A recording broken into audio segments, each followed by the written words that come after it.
We like to do a little game called Something or Nothing. Dan O, Dan Graziano, Mike T. Okay, Graz, you're at the owners' meetings. All the action's taking place there. So let's start with you. NFL owners, they're pushing this 18-game season. Is that something or is that nothing? Oh, it's very much something that they have been public about their desire for this, and I think it's something they believe they'll eventually get. The question, of course, is when and what form it takes. The CBA, which runs through 2030, expressly permits any further expansion of the regular season. So in order to get to 18 games, they'd have to redo the CBA. And the Players Association just elected a new executive director in J.C. Treader, so they're still getting their feet under them in terms of where they're going to come down on this. So I think it's a little ways off. They either have to wait till 2031 to do it or make it a part of a renegotiated CBA. And if the latter is going to happen, they probably need to get going on that this offseason. Mike T., how do you think this is going to affect teams when they're trying to build their rosters? Significantly, Brian, in terms of right now you have 53 players on the roster, 48 on game day. How you sort of think about roster construction from depth in terms of maybe a couple extra skilled players because of soft tissue injuries. I also think you'd see significant rule changes in terms of IR being able to bring players up and down rosters. So I think an extra game creates a lot of new sort of like rules within the ecosystem. So is this going to positively, negatively affect the game? Well, I think it could water down early season play. We've seen that a little bit with the 17th game added. The number one question I have is what are the players going to get? It certainly seems like this is going to happen at some point. What are the players going to get out of it? We know the NFL wants this massive global footprint. It's already started. Every team potentially playing a game internationally. It's just going to have a tremendous impact on travel for teams and how much they value September games rather than December games, indoor January. Okay, so the league is also talking about getting set for replacement referees. Is that something or nothing? This is something.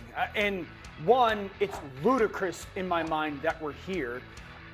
From what I've read, the NFL and the referees are at a battle of one, the referees wanting a lot more money, not a little bit more money, a lot more money. Number two, the NFL wants a ton of accountability.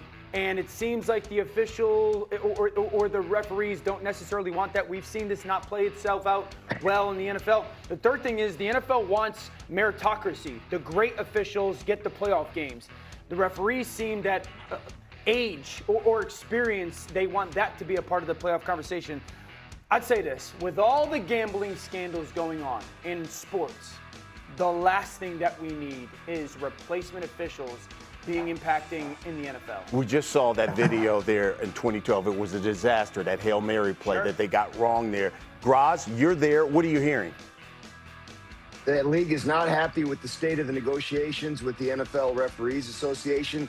Their agreement runs till the end of May, but the league is prepared to go ahead with onboarding and training replacement officials as early as May 1st. So some progress needs to be made here over the next couple of weeks, or else the league is going to start moving down the road with training the replacement officials. They felt like they waited too long to get on that in 2012. And they want to start it earlier if that's going to be a thing. They're also, Brian, going to talk this week at the owners' meeting. They're going to vote on a proposal on whether the league can weigh in on and correct mistakes by replacement officials. So you could see like the eye in the sky from New York chiming in to change calls if they do go ahead and move forward with this. So they're laying the groundwork for replacement officials. So, Mike, did you just hear that from Graz where he says, okay, the NFL's like, oh, boy, we need to get on maybe training these guys. How concerning is all of this?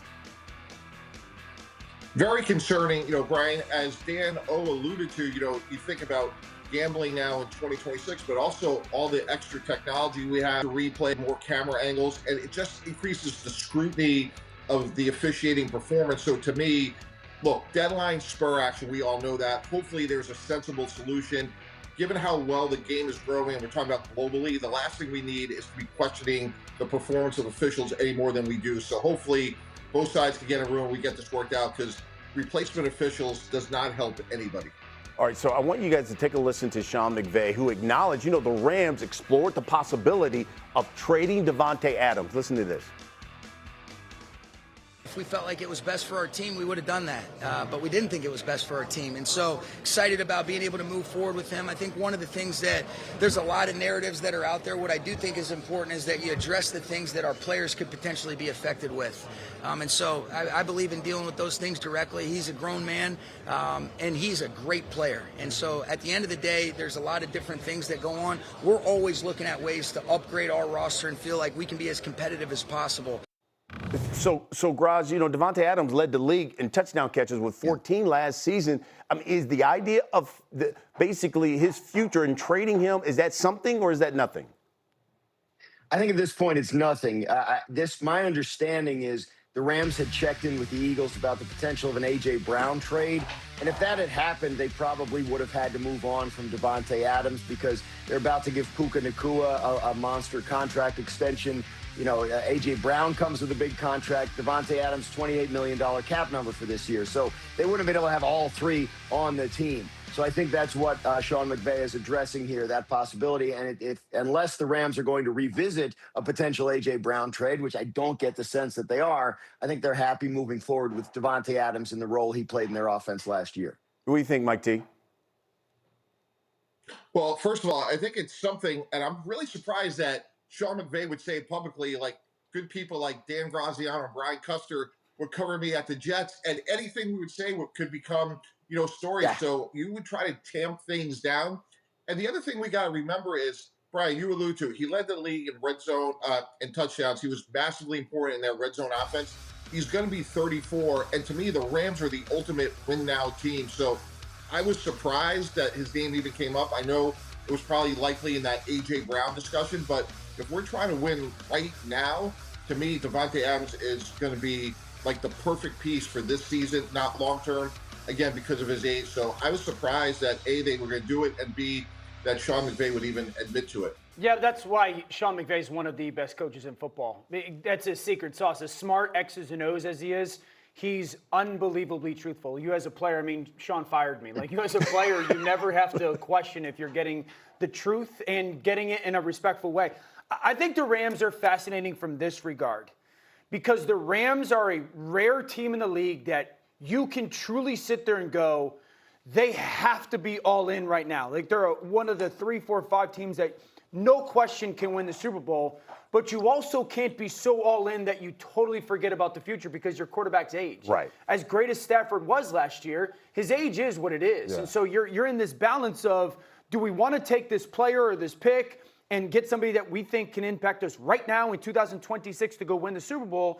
Or do we want to move this player, this pick, to maybe start to rebuild or retool this roster for another run because our quarterback's not 33 or 34 years old.